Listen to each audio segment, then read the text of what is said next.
At 4:30 a.m. on September 24th, 2025, what is left of Russia's Black Sea Fleet sits anchored at Novorossiysk. This spot was meant for patching up damages, reloading weapons, and gearing up for a fierce return. They believed it was secure. Little did they realize, Ukraine was about to demolish those false assumptions in mere moments.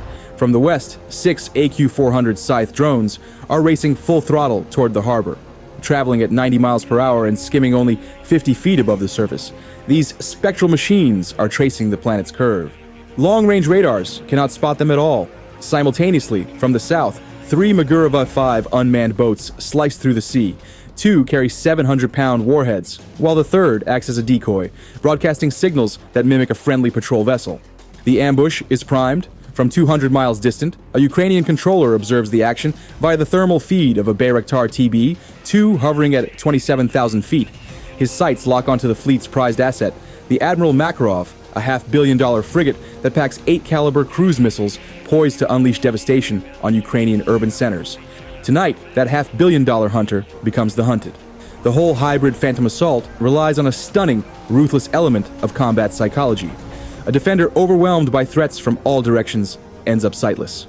The drones approaching from land and the vessels from the sea aim to saturate the defenses, compelling Russian computers and operators to pick an impossible option. The stage is ready and the forces are in motion. If you were the Russian leader, which danger would you prioritize? The skimming drones or the swift boats? Share your strategic pick in the comments.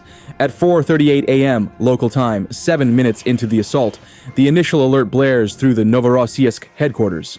The enormous Podsolnukh coastal radar registers a blip. It is a plump, enticing echo 50 miles distant and nearing rapidly, boasting a radar cross-section around 110 square feet.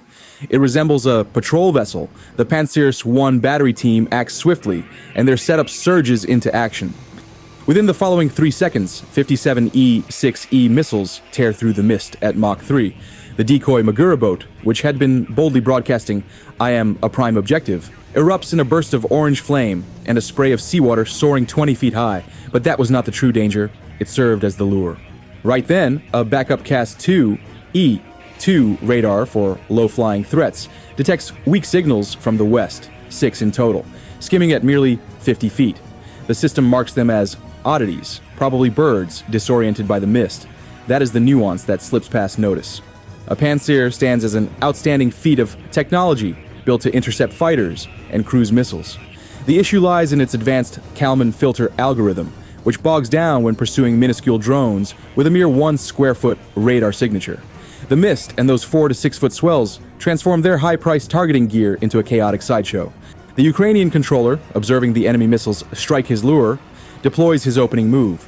He issues the order, and 2 Scythe drones from Odessa release bursts of chaff, slender aluminum filaments that rapidly expand into radar ghosts 10-fold larger than the drones. The remaining 4 Scythes take a different tack. They descend to 30 feet, clinging to the swells and leveraging the Krasnodar cliffs for cover. Overhead, the Bayraktar relays the Pantsir's precise position through Starlink, guiding them straight into its vulnerabilities. The Russian operators swallow the deception completely. Their displays reveal 2 massive, tempting blips. They unleash a fresh barrage of 4 missiles, and the chaff bursts vanish in twin explosions. Yet Ukraine pays a price. 1 low-flying Scythe gets shredded by fragments and breaks apart. The Russians have expended 12 of their 48 loaded missiles on illusions, downing just 1 actual drone. The radar defenses lie pierced. But now the true beast emerges. The Krasukha 4 ramps up, poised to render every airborne drone a costly, mindless lump. At 4:40 a.m. local time, the Krasukha 4 unleashes a hidden 186-mile-wide tempest of electromagnetic force. Inside the Ukrainian command post, the feeds from the 5 surviving Scythes erupt into a storm of snow-like interference. The controller's display pulses crimson. Signal lost. Signal lost. 1 drone, stripped of vision, swerves wildly, its wing almost grazing a swell. Beads of perspiration form on the operator's brow amid the chilly climate-controlled space. This marks the digital Spectre, a tactic meant to dumb down intelligent munitions into bricks. The Russians now attempt to deceive the drone's GPS, injecting bogus satellite info to fool them into believing they are adrift over the Pacific. Yet here is the undisclosed flaw in the Krasukha 4. It is potent, yet not immediate. A 100-millisecond lag exists from signal detection to jamming emission. The Ukrainian artificial intelligence aboard these drones processes in 50 milliseconds. It is akin to flicking off the lights against someone who has mapped the space in their mind. The Krasukha seeks to darken a system that navigates from memory. The operator flips a toggle, and the drones shift to inertial navigation system, an artificial intelligence self-guided operation. They dismiss the GPS deceptions. Navigation relies on ultra-precise onboard gyroscopes and stored landscape data. They are soaring by pure reflex. Meanwhile, the Bayraktar, orbiting above the electronic warfare chaos, pinpoints the origin, a lone, unsightly antenna setup on a vehicle. The controller decides. He dooms one of his 5 leftover Scythes and marks the Krasukha antenna as priority. The drone splits off, morphing into a 154-pound, $30,000 precision projectile. The multi-million-dollar Russian truck antenna erupts in a blaze. Visibility returns and the operator regains his view. Yet the Russians hold another ploy. As the Krasukha perishes, its larger sibling, the Murmansk-BN, stirs. It casts a vast deception zone, and this round, it succeeds. One of the 4 leftover Scythes falters and strays 2 miles astray, mission abandoned. 3 Scythes remain. The electronic phantoms fade. Enter the pursuers. At 4:41 a.m., local time, their electronic warfare barrier broken, the Russians revert to form. In dire straits, they deploy the heavies. From a seaside airstrip, 3 Orion drones ascend into the dim pre-dawn. These represent Russia's skyborne executioners, crafted as dedicated interceptors, hunting the 2 leftover Magura boats and the 3 Scythes that shame them. The foremost Orion operator, probing the waters via thermal optics, strikes gold. Visibility is poor in the haze, but a Magura V5 veers subtly, its hot exhaust fleetingly blooming against the chill sea. That is sufficient. Acquisition locks swiftly, and the KIB-20 guided bomb releases from the Orion's pylon. The Magura V5 faces no shield, no alert. The guided missile hits the unmanned vessel squarely, triggering 700 pounds of Ukrainian explosives intended for the Russian flagship to blow up too soon. The blast is enormous, a towering spout of flames and seawater shooting 20 feet skyward. Half of Ukraine's sea-based firepower vanishes in that instant. This moment convinces the Russians they have reversed their fortunes. Yet here's the overlooked fact buried in technical manuals. The Orion boasts solid capabilities, cruising at 120 miles per hour, outright quicker than the Scythe's 90 miles per hour. Still, amid this heavy fog, it is like a highway patrol in a powerhouse vehicle chasing a nimble off-roader through tangled woods. Crucially, Russia fields just 3 of them to cover the whole zone. 3 trackers versus a dispersed array of threats. The Ukrainian controller, fresh from witnessing his unmanned surface vehicle's destruction, launches a sharp riposte. It is ingenious. He directs the surviving Magura V5 to throttle down to 20 miles per hour, turning it into a stealthy phantom lurking in the dips of the 6-foot waves.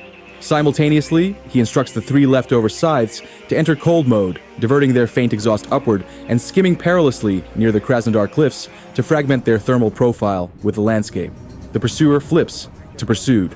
Looming overhead, the Bayraktar TB2 serves as the omniscient observer. The mist that hampers the Orions amounts to mere cloud cover for the TB2. The controller spots the primary Orion looping about, hunting its subsequent victim. He transmits its precise position via Starlink. 1 Scythe drone gets reassigned. It abandons the harbor run, breaks from the cliffs, gains a bit of altitude, and aims straight at the interceptor. The Orion flyer gazes downward, sweeping the surf for a craft. He is oblivious to the $30,000 wooden drone bearing a 154-pound payload, ascending to intercept from the rear. The outcome is unavoidable. The Scythe collides with the Orion. Russia's elite drone interceptor, a multi-million-dollar prize, shatters in a cascade of fractured materials and flaming circuits. Ukraine forfeits an unmanned surface vehicle, but Russia loses its aerial surveillance. The surviving pair of Orion operators, disoriented sans their commander, retreat to parse the mayhem. At 4:43 a.m. local time, the final Scythe drone and sole Magura boat breach the harbor's innermost barrier. The noise hits first, a resonant hum. It is the AK-6 30 close-in weapon system, stirring on the Admiral Makarov's deck. It is the roar of 10,000 rounds per minute. This is not mere firepower, it is a soaring barrier of 30mm high explosive rounds. The darkness ignites with crimson tracer streaks, a veritable torrent of metal trained on the approaching drone. And it is ruthlessly potent. One of the 2 lingering Scythes vanishes from the heavens. 1 drone persists. But here is the hidden flaw in the AK-630, the one omitted from sales pitches. It exhausts its full ammo magazine in roughly 20 seconds of non-stop shooting. Its MR-1-23 radar is outdated tech meant for detecting sea-skimming missiles, not a small plywood drone in cold mode. And the ultimate weakness? Basic physics. That Russian operator is not on steady footing. He is aboard a $500 million vessel, pitching plus or minus 5 degrees in the 6-foot waves. He is attempting to nail a lawnmower-sized target, zipping at 90 miles per hour from the back of a bucking Bronco. The Ukrainian controller stakes his last bold play. He shoves the controls ahead, and the final Scythe drone quits its straight path. It launches into a twisting evasion, a barrage of sharp, erratic, artificial intelligence-driven dodges and shifts, left, right, up, down. Every maneuver outpaces the close-in weapon system's fire control processor in recalculating aim. Right on schedule, the lone Magura V5, now 10 miles away, unleashes its last Chaff barrage, spawning a huge radar phantom that briefly scrambles the ship's sensors and disorients the close-in weapon system. From on high, the Bayraktar tags the key objectives, the fuel storage and Kalibr tubes, with a covert laser, relaying terminal strike data to the surviving Scythe. Aboard the Makarov, pandemonium reigns. Crewmen blaze away with personal weapons skyward. One fires a Verbaman portable missile, a futile infrared seeker lost in the dense haze. The AK-630's tracer fire keeps saturating the air, but it is pursuing illusions. The operator shoots blindly at phantoms, his magazine gauge racing to empty. The final Scythe breaches the barrage of lead. Russia has hurled its full arsenal at the raid, and it falls short. The lone drone closes within 550 yards. Victory sealed. At 4:44 a.m. local time, the Scythe's onboard camera fixates on the objective. The image sharpens. The primary pier fuel reserve, flanked by the 8 shiny Kalibr launcher canisters of the Admiral Makarov. The Ukrainian drone requires just 50 milliseconds for course correction. Checkmate. The drone bypasses the bridge. It picks a far shrewder mark. It crashes straight into the dockside fuel tank. The collision alone is not the highlight, it is the ensuing dynamics. The 154-pound warhead forms a shaped charge. It channels the detonation into one searing copper stream at 8,000 feet per second. This defies mere blasts. It is a velocity masterclass. That metal spear pierces the depot's 1-inch steel plating like soggy paper. Yet the attack's true brilliance unfolds 1.3 seconds on. Ignited fuel surges outward, hurling fire and inferno at the Admiral Makarov, roasting its missile arrays. It spares the vessel from sinking. It achieves a far more cunning strategic blow.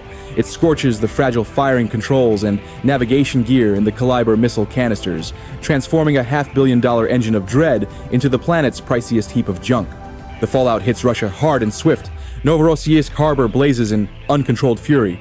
The Admiral Makarov, its full left flank charred and twisted, lies disabled. It will not go under, yet it is immobilized. Critically, its 8 Kalibr missiles, primed perhaps for strikes on Ukrainian population centers, stand as mute, worthless steel husks. The Ukrainians went beyond mere demolition. They preserved lives. They exposed the fable of Russia's impregnable stronghold as pure fiction. Operating from a shelter 200 miles off, with roughly $1.2 to $2 million in equipment, Ukrainian techs and troops converted Russia's final refuge into a badge of shame. Today's key takeaway: do not dismiss a foe who crafts low-budget components and sharp thinking into a tactical horror show. If you are backing Ukraine, hit that like button and share in the comments the one standout genius maneuver from this whole raid.